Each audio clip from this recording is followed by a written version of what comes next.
6 IVF fail हुआ था उनका। प्रेगनेंसी आने के बाद भी बेड पे ही रहना है? नहीं, ऐसा कुछ पूरे continuous? प्रेगनेंसी में मैं बेड पे नहीं थी। मैं 4 मंथ तक मेरा थोड़ा सा लेजी, मैं थोड़ा आलस ऐसा लेजी होता था, बट मैं बेड पे नहीं थी। बट आफ्टर 4 मंथ तो पता नहीं मैं इतनी एनर्जेटिक हो गई कि मैं घर का सारा काम कर लेती थी। Hello everyone.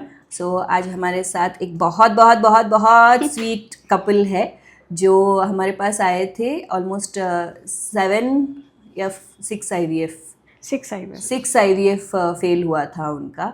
एंड बट वो हमारे पास रोते हुए नहीं आए, मुस्कुराते हुए आए थे, because they were very confident कि बहुत अच्छे से होगा। देन हमने उनका, I think they had tried self IVF किया था 2-3 बार, फिर डोनर एग IVF भी किया था 2-3 बार, फिर नहीं हुआ। देन हमारे पास आए थे, तभी हमने donor egg and husband sperm के साथ IVF किया एंड यूट्रस प्रिपरेशन किया था, क्योंकि यूट्रस में सिवियर एडिनोमायोसिस था। एंड यूट्रस को सब प्रिपेयर करके फिर हमने एम्ब्रियो ट्रांसफ़र किया एंड बाय गॉड्स ग्रेस प्यारी सी एक गुड़िया हुई है अभी, जो हमको माता रानी मिलने आई है आज। एंड ये वीडियो हम इसलिए बना रहे हैं क्योंकि हम अब हमारे प्यारी से पेशेंट से कुछ टिप्स लेंगे। तो हम जो ये टिप्स का सीरीज़ शुरू कर रहे हैं IVF सक्सेस का, तो पहली बार IVF जब जिनको हमने किया है और वो पॉजिटिव आ रहे हैं, तो उनकी तरफ से क्या टिप्स है, क्या है जो सक्सेस उनको मिला है और अच्छे से अभी हैप्पी हेल्दी बेबी हुआ है, तो वो टिप्स के बारे में हम पूछेंगे। तो बोलो डार्लिंग, क्या किया था ऐसा अलग से इस बार जो तुमको लग रहा है कि ये मुझे काम हुआ है? ये पॉजिटिव बहुत मैं थी, लाइक हैप्पी पॉजिटिव, नहीं इस बार तो होना ही है, कुछ भी हो जाए, नहीं इस बार तो सक्सेस होगा। और मैं प्रे भी करती थी, और जब भी मुझे कुछ सैड फील होता था ना, तो मैं आपका रील देखती थी, पता नहीं उससे मुझे बहुत पॉजिटिव एनर्जी आता था। पहले इस बार तो मुझे हो गई, और एक अंदर से होता है ना, जब एक एम्ब्रियो ट्रांसफ़र हुआ था, तो मुझे अंदर से फीलिंग आ रहा था इस बार तो मेरा पॉजिटिव होगा, इस बार तो मेरा पॉजिटिव होगा। और मेरा ना सुबह 3 बजे नींद खुलता था। Every 3 o'clock I use to wake up, और मैं प्रे करती थी, भगवान जी प्लीज़ इस बार मेरा सक्सेस करना। हाँ, उस टाइम पे पता नहीं सडन मेरा नींद खुलता था, और मैं जाके सबसे पहले प्रे करती थी, भगवान जी मेरा इस बार कर देना।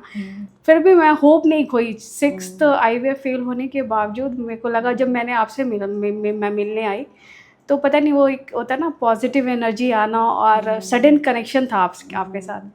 तो मुझे लगा नहीं इस बार तो कुछ भी हो जाए, और आपने जो जो बोला ऐसा करेंगे वैसा करेंगे, मैंने बोला हाँ इस बार ऐसा हो रहा है तो ये पॉजिटिव चीज़ है, और वो मैंने बहुत अच्छे से किया।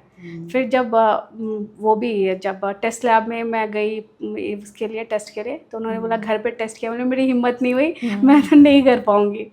फिर जब पॉजिटिव आया ना, तो वो तो मैं बता नहीं सकती वो कैसा था। खुशी के बारे तो जब मैं रोने लगी, फिर मैंने सबसे पहले कॉल किया था कल ही सिस्टर को, जो ऐसे ऐसे है, तो हमें भी पता चल गया, मैम भी बहुत रो रही है।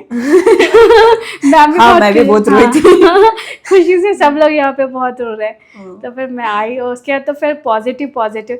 फिर मुझे वो याद है जब फर्स्ट स्कैन हुआ था, और पहला वाला जो खराब था, तो फिर अजीब सा, फिर सेकंड से तुरंत में सेकंड उसका हार्ट बीट आया, देन वो तो अलग ही फीलिंग था। फिर आप भी रो रहे थे, मैं भी रो रही थी, तो वो तो अलग एनर्जी था। लाइक मैं तो बस यही टिप दूंगी, जो भाई पॉजिटिव रहो और खुश रहो, और फिर बिलीव करो भगवान पे, भगवान है तो सब कुछ अच्छा रहेगा। और मैम पे बिलीव करो, कॉन्फिडेंस रखो, जो होगा अच्छा ही करेंगे। स्ट्रेस को कैसे मैनेज किया? मतलब अभी रहता है ना कि अरे हमने तो किया है, नहीं हुआ, और अभी इस बार भी डाला है, पता नहीं क्या होगा, तो वो स्ट्रेस तो कैसे भी रहेगा ना। स्ट्रेस तो था, लेकिन मैं उस टाइम पे क्या करती थी ना, मैं भजन सुनना चालू कर देती थी। मैं गायत्री मंत्र सुनती थी, भजन सुनती थी, मैं कोई वीडियो नहीं देखती थी, सिर्फ मैं ऐसे ही भक्ति संगीत सुनते रहती थी।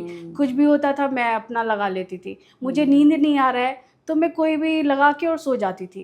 1008 टाइम मंत्र लगा के सो गई, वही सोचती रही। कुछ इधर उधर का उस टाइम पे तो मैं 3 मंत्र नहीं सोची, जो ऐसा होगा वैसा होगा, नहीं होगा। बस मैं कुछ भी हो, मैं भजन लगा के बैठ जाती। और ट्रांसफर के बाद पूरे बेड पे ही थे? नहीं, बेड पे 15 दिन। हाँ, मैं जैसा आपने सजेस्ट किया था कुछ मत करो, मैं लैपटॉप पे काम करती थी, बट झुकती नहीं थी, कुछ भी फालतू का काम नहीं करती थी, बट चलते थे। हाँ चलते थे, नॉर्मल घर का काम करती थी मैं। तो ऐसे नहीं था कि पूरा बेड नहीं, पे बेड ही रेस्ट थे, नहीं था। और प्रेगनेंसी आने के बाद भी बेड पे ही रहना है, नहीं, ऐसा कुछ पूरे कंटिन्यूअस? प्रेगनेंसी में मैं बेड पे नहीं थी। मैं 4 मंथ तक मेरा थोड़ा सा लेजी, मैं थोड़ा आलस ऐसा लेजी होता था, बट मैं बेड पे नहीं थी। बट आफ्टर 4 मंथ तो पता नहीं मैं इतनी एनर्जेटिक हो गई कि मैं घर का सारा काम कर लेती थी, कुछ भी नहीं छोड़ती थी। जो हुआ, जैसे मैं अभी हूँ वैसे सारा घर का सफाई वफाई मेरी मेड कहती थी, आपको तो देख के नहीं लगता है कैसे कर रहे हो। कहते हैं बस मैजिक है मेरे साथ अभी, जो भी अच्छा है, होप है। फिर आपने जो सजेस्ट किया था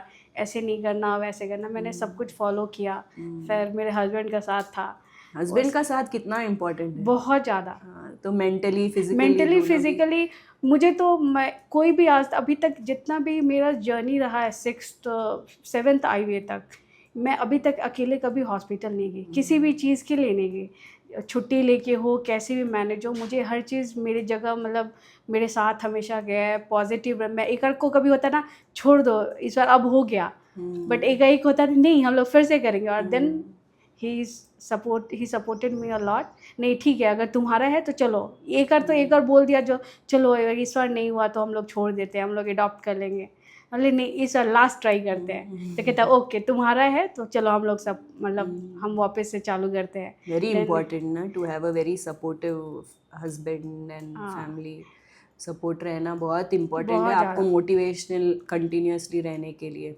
एक बार मैं डिप्रेस होकर रोने भी लगती थी कभी कभी, जो क्या हो गया, क्यों नहीं हो रहा है। देन ये भी दुख तो होता ही होगा, लेकिन कभी दिखाया नहीं जो हाँ मैं भी दुखी हूँ, मुझे भी प्रॉब्लम है। बट हमारा क्या है, हम लड़कियों का होता है जो दुख है, तो अगर सामने वाले को देखते दुखी नहीं है तो लगेगा अरे इसको तो कोई प्रॉब्लम ही नहीं है। हुआ है मेरे साथ भी, मैं देख के सोचती इसको तो कुछ फ़र्क ही नहीं पड़ रहा है, इतना हुआ है। लेकिन फिर बाद में समझ में आया नहीं, फ़र्क तो सबको पड़ता है। अगर सपोर्ट नहीं होता तो ऐसे कैसे हो पाता। तो इसने तो मेरा बहुत सपोर्ट किया। तो मैं तो यही बोलूँगी, जो हस्बैंड सपोर्ट करना चाहिए हस्बैंड को, और वाइफ को भी हस्बैंड को समझना चाहिए, जो वो भी उसी फेज से जा रहे हैं जिस फेज से हम रहे। हाँ, अब लड़के क्या होता है वो एक्सप्रेस नहीं कर पाते हैं, और हम लड़के क्या होता है सारा गुस्सा निकाल के शांत हो जाते हैं। बट वो किस पे चिल्लाए, हम पे भी नहीं चिल्ला हम लेंगे सकते। भी नहीं। तो वही है। और खाने का क्या किया, कुछ स्पेशल कुछ खाया या कुछ स्पेशल नहीं ऐसा खाया, कुछ ऐसा कुछ भी नहीं है? स्पेशल नहीं खाया मैंने। सब मुझे बोले ड्राई फ्रूट्स खाओ, ये खा, बट मेरा तो बीपी के कारण dry fruits, coconut water, milk, acidity के कारण सब कुछ मेरा बंद हो गया था। तो मैंने ऐसा कुछ नहीं, मैंने नॉर्मल खाना खाया, जो कोई नहीं खाता होगा मैंने वो खाया। जैसे कि मैं चावल दाल खाई हूँ, सिर्फ घी राइस नमक खाई हूँ, यही मैंने खाया है पूरे प्रेगनेंसी में। और ऐसा नहीं है जो बहुत भूख लग रहा है, ऐसा कुछ नहीं। मैं नॉर्मल टाइम पे अपना 2 टाइम खाती, ब्रेकफास्ट लंच और डिनर खाती थी। हाँ, चाय नहीं पिया मैंने, दूध नहीं पिया मैंने, हाँ बट दही खाती थी, बटर मिल्क। तो ऐसा कुछ नहीं है कि मतलब IVF से बच्चा हुआ है तो हमको बट ऐसे ही रहना नहीं, चाहिए, ऐसा कुछ नहीं है, या कुछ तो प्रॉब्लम होगा, ऐसा कुछ भी नहीं नहीं है? ऐसा कुछ नहीं, जो मैंने वो खाओ। नॉर्मल प्रेगनेंसी हाँ, जैसा है वैसे ही था, हाँ, वैसे ही चेकअप्स हुए हैं, वैसे ही वही दवाइयाँ। पपाया पाइनएप्पल जो नहीं खाना है, हाँ, बस वही है। बस। बाकी मैंने सब कुछ खाया जो मेरा मन है। अगर मीठा खाना है तो मैं मीठा भी खाई हूँ, बट वही तो है। ऐसा कुछ लगा कि ये IVF का प्रेगनेंसी नहीं, है? ऐसा कुछ नहीं ऐसा लगा। कुछ भी नहीं है? डॉक्टर ने बोला था, डॉक्टर संध्या ने बोला था कि स्टार्टिंग में था पहले या ये IVF के कारण अभी हुआ, लेकिन अब वो नॉर्मल हो गया है, तो इसलिए वो भूल जाओगे क्या हुआ कैसा हुआ, कंटिन्यू करो उसको। जो एक ट्रांस जब पॉजिटिव आया उसके बाद तो लगा ही नहीं जो ऐसा है। हाँ, थोड़ा इंजेक्शन का होता है जो इट्स फाइन, मतलब मुझे तो अब इंजेक्शन का आदत ही पड़ गया था। मैंने तो एक बार कैलकुलेट किया मुझे कितना इंजेक्शन पड़ा है, तो आई थिंक मोर देन 1000 और 2000 पहुंच चुका था मेरा इंजेक्शन का। बट फिर भी लाइक नाउ इट्स वर्थ। अभी तो it is worth the pain and everything. हाँ, तो ये मुझे पे गई है। वैक्सीनेशन में बिल्कुल नहीं होती है। हाँ क्या? बस एक बार हुआ, रोना शुरू किया, बस शांत, खत्म। और कैसा है अभी, लाइफ कैसा है गुड़िया के आने के बाद? नॉर्म अच्छा है, जो भी है सब अच्छा है। जगना, रोज ऐसे थकान होना सब नॉर्मल है। वाह, वर्थ सो ब्यूटीफुल फेज ना। बट अगर यही है आपका सपोर्ट या स्टाफ का सपोर्ट नहीं होता ना, तो या तो सबने बहुत सपोर्ट किया मुझे। मैं तो मुझे लग रहा है मेरा एकदम एक फैमिली टाइप से है। मैं तो जब भी मन होता था मैं सोचती थी मैं जाके मिल के आती हूँ, बट वो टाइम मैच नहीं करता था मेरा कभी भी। मैं जब भी गुजरती थी तो मेरा मिस हो गया फिर से आज। मैं जब भी मदरहुड से लौटती थी इधर से तो मैं देखती थी कोई है कि नहीं, फिर मैं टाइम देखती थी, अरे 1 बज गया, 2 बज गया, अब तो मैम नहीं होंगी, अब तो निकल गई होंगी। अयो हार प्लेजर, थैंक यू इतना हमको एक मौका देने के लिए, आपकी एक ब्यूटीफुल जर्नी का एक पार्ट बनने के लिए। And no better gift anyone in this world can give a doctor than, इससे खूबसूरत तो कुछ तोहफा नहीं हो सकता है कि आप बच्चों के साथ आके हमको मिलते हो। एंड ऐसा आपका जर्नी शेयर करने से अगर किसी 1-2 जनों का लाइफ पे थोड़ा सा इम्पैक्ट या वो मोटिवेशन वो हो जाए, then nothing more greater than that. So thank you both of you all यहाँ आने के लिए, गुड़िया के साथ हमको माता का आशीर्वाद देने के लिए।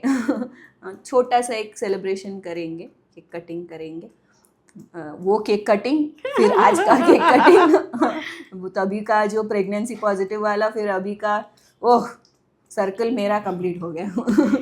ठीक है,